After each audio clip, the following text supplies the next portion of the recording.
Hello and welcome to another edition of UFO Video Addicts. Let me give you a preview of what I got coming up in this video. The first, just some UFOs caught on a RingCam. Also have a UFO that was videotaped in France and taken from three different perspectives. Also have this meteor or something, or claiming it's a meteor. I question that moving across the sky. Let's see, this is something from Zohar Stargate. Talks about, actually, this is the most evidence-based video on our origins, or, on everything that we know so far based on evidence, as opposed to based on speculation or, just people just being plain wrong about things. Let's see, also have this video here talking about a human exchange program where our government allowed these group of aliens to kidnap or abduct humans in exchange for technology.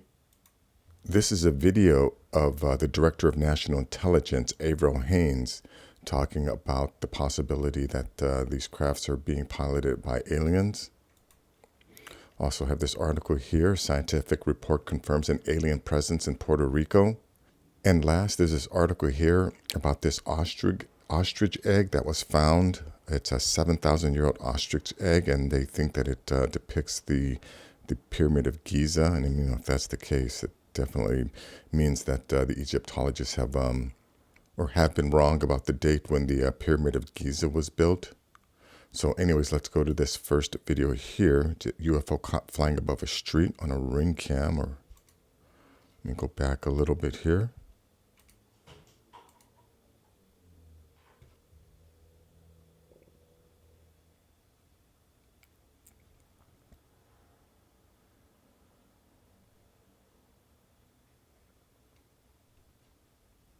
I wonder, is this three separate objects or just one single object? I think it's three separate objects. Anyways, that's that. That's all it really does. Nothing too exciting. Let's go to this video here. Now, this was a glowing cigar-shaped UFO sighted over various areas of southern France. So let's see. Let me go to this one here first. And we'll have a real quick chat afterwards.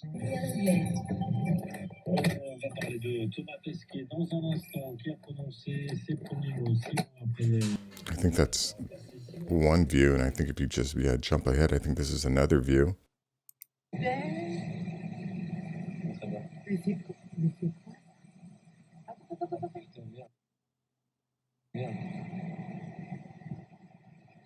And then there's one more.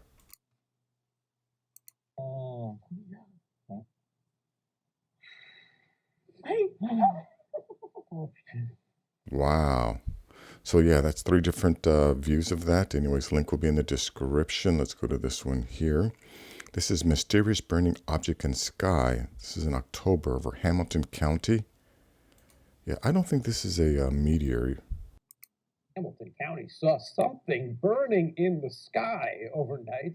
People speculated what could be anything from a meteor. Some people even thought a UFO. Well, an astronomy professor at Butler says it's most likely just a piece of space debris re-entering Earth's orbit. Professor Brian Murphy says the speed of the object is what gives it away. He says it's traveling far too slowly to have come into our orbit from the outer solar system. I suspect we'll see. Yeah, anyways, that's that. Here's ridiculous explanation. I think it's a UFO. Anyways, let's go to this video here. Yeah, now this one, it's a 19-minute video. I don't want to play the whole thing, but so let me just play this little section here. But I think this is the best explanation of how we arrived on this planet, or how we were designed for this planet. But anyways, listen to what this guy has to say. Cataclysm that occurred about 12,800 years ago, the survivors of this pre-Adamite group were spread out all across the earth, and they had no way to communicate with each other. So the survivors of this group, which were not pre-Adamite bloodlines, they have been mixed and spliced with local humans, and they became a totally different species. We are about to hear from official sources that architecture has been located in Antarctica that will confirm there was, in fact, intelligently built ruins down there. And that Now, this is as much as I'm playing. I know if I play too much of this, these guys will hit me with the copyright violation. But, anyways, yeah, according to him, they're about to announce that some architecture that's obviously been designed has been discovered in the or under the ice in the Antarctic, and it proves that there was advanced civilizations on the planet. And they keep talking about how maybe these civilizations they left, but I think they probably either went into the seas or went into the center of the earth. But I think the advanced species that knew a cataclysm, a meteor was going to hit the earth. I think they prepared, and they probably moved either in the oceans or into caverns in the center of the earth.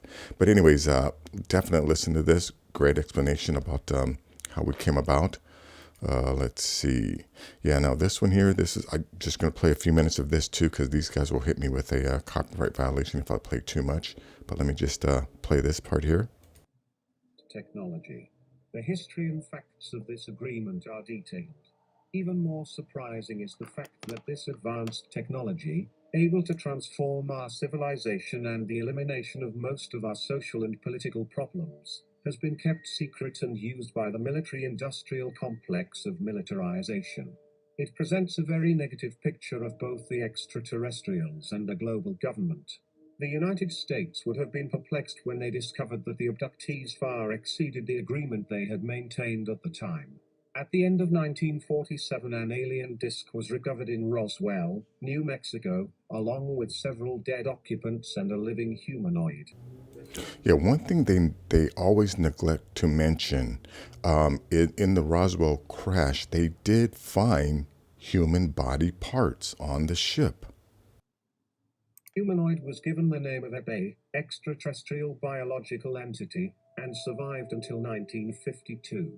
During his captivity, Ebe got sick of an unknown disease. In a vain attempt to save Ebe, and to win the favor of this technologically superior alien race, the United States began issuing a call for help early in 1952 in the vast regions of space. Anyways, they're going to talk about Project Serpo, where they supposedly allowed EBE to contact his race, which were a species in the Zeta Reticuli star system. And supposedly, we set up an exchange program where we sent 12 military people to their planet, and they ended up staying on that planet for like 12 years. But look for it. I have a series of videos on the Project Serpo, the human alien exchange program. But definitely check it out. But the link to this will also be in the description. Let's go to this video here. Now, this is the Director of National Intelligence, Avril Haines. Now, keeping in consideration that we now know. Okay, she's assuming that the public is not aware of this, but if you follow any of my videos, we know that our government has been studying the UFO phenomenon at least since the 1950s, with the Foo Fighters and with the Admiral Byrd expedition. So yeah, it's definitely a fact that there are individuals within our government that have been working with UFO technology, or at least researching this, even though they've claimed that they haven't. But listen to all the nonsense that she spews here, trying to avoid revealing the truth. Congress and others have been concerned about are basically safety of flight concerns and counterintelligence issues. But of course, there's always the question of, is there something else that we simply do not understand that might come extraterrestrially? So let me just ask a follow-up question. I'd love to hear your comments about what the tradecraft of UAP detection is. How we'll know what we know. How would we know if we were being observed, for example? Yeah, another thing I want to quickly point out. Now, this guy's with the Washington Post, and she's with the Director of National Intelligence, whatever. These people are supposed to be at the forefront of knowledge and information. These people are considered the leadership, and take into consideration how hard it is for these people to talk about, the UFO phenomenon? Find a question people pose to me often in the weeks before this session. What is the tradecraft? Well, the tradecraft isn't any different for unidentified aerial phenomenon than it is for the rest of our work in the intelligence community, which is to say that we do our work very much as I was indicating. We sort of, collect all of the information we can through a variety of different sensors. People are reporting things, we're picking up things technically, we're doing a variety of work to try to understand what it is that we're seeing. We are then taking other information that we have to determine, is it something that we know about in that area? Is there some other reporting that we might not normally think of as being connected? And then we do our analysis as we normally would to sort of say, okay, put it into context. What are the likely possible options? How do we characterize it, bucket it, and think about it? All of that is sort of the standard way in which you work. But it doesn't mean that that we are definitely going to be able to tell if we're being observed under the circumstance. I mean, I think there's a lot of different ways in which that might be revealed, but certainly we're working to make sure that we understand what we do see and what phenomenon is identified, and otherwise we're going to have to wait for Bill's science work, I think, to actually reveal some of these additional possibilities, not to mention some of the other people that I think you'll talk to later today. So let's turn back to... And that's that. Really, she said basically nothing when, again, if you've been watching any of my videos, it's pretty obvious that there are advanced civilizations flying around in these crafts, and they have been for literally thousands of years. But anyways, let's go on to this next article here. Yeah, scientific report confirms an alien presence in Puerto Rico. Scientific report, which means there are scientists who have been studying this. So let me just read a little bit of this. Many of the unidentified objects and luminous anomalous phenomenon originate in a zone south of the island of Vieques. I'm sure I'm not saying that right. Coming out from or entering the sea. The objects were sucking water from the sea, and the water was swirling like in a blender. A column of bright green light, similar to that of a powerful spotlight, was coming out from under the object. Yeah, a lot of these water spouts that are seen sucking up water, I don't think it's a weather phenomenon. I think there's, an alien craft in the cloud sucking up water for fuel or something. But anyways, let's keep going.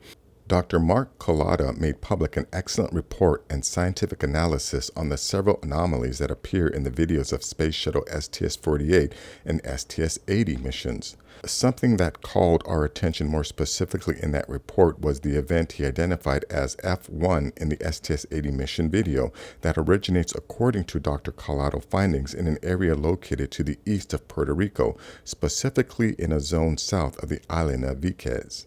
The anomaly consists of a large luminous object that seems to come out from the sea at a point located in the south of the island of Vieques and ascends to space, all the while being registered by the shuttle's camera. As it approaches the space shuttle, the object veers to its left and disappears from sight. In the book, VK's Caribbean UFO Cover-Up of the Third Kind, I report on many UFO alien-related incidents that have occurred in that same area. We believe Dr. Collada's findings pertaining to Event F1 are very important because it confirms the situation we have been reporting for 5 years now. Many of the unidentified objects and luminous anomalous phenomenon described in the book originate precisely in that same zone, coming out from or entering the sea. So, of course, that's a flight corridor used by, whatever species that's down there. There have been many such important incidents reported by both Puerto Rico state policemen as well as VK's municipal policemen, U.S. Navy security personnel, VK's municipal government employees and officials, fishermen, pilots, civilian, pacifists, protesters, and many residents. So there have been a lot of reports of UFOs coming in and out of that area. So anyways, this link, basically confirms what I've been saying, is that all these aliens are not visiting, that there's an advanced species living under the ocean, and they've most likely been living there for thousands of years. Anyways, a link to this will be in the description. Now let me go to this last article here. This article asks, are the 3 ancient Egyptian pyramids at Giza illustrated on this 7,000-year-old ostrich egg? An ostrich egg dating back around 7,000 years allegedly depicts the 3 pyramids at Giza and the Nile River next to them. But how can this be? According to mainstream Egyptologists, the pyramids at Giza date back to around 4,500 years. Well, obviously, or if this is true, then they were just wrong. I don't understand why people just can't accept that sometimes people in the past, academics, they were wrong. They wrongly assume things. Anyways, let's check this out. There's a fascinating ostrich eggshell held at the Nubian Museum in Aswan, Egypt, that depicts, among its various illustrations, 3 pointy triangles that some experts say depict the most prominent ancient Egyptian pyramids, those at the Giza Plateau. The eggshell is believed to date back to around 5000 BC, which means that the illustration is at least 7,000 years old. And yeah, here's the 3 pyramids, and then, this squiggly line here most likely represents the Nile River.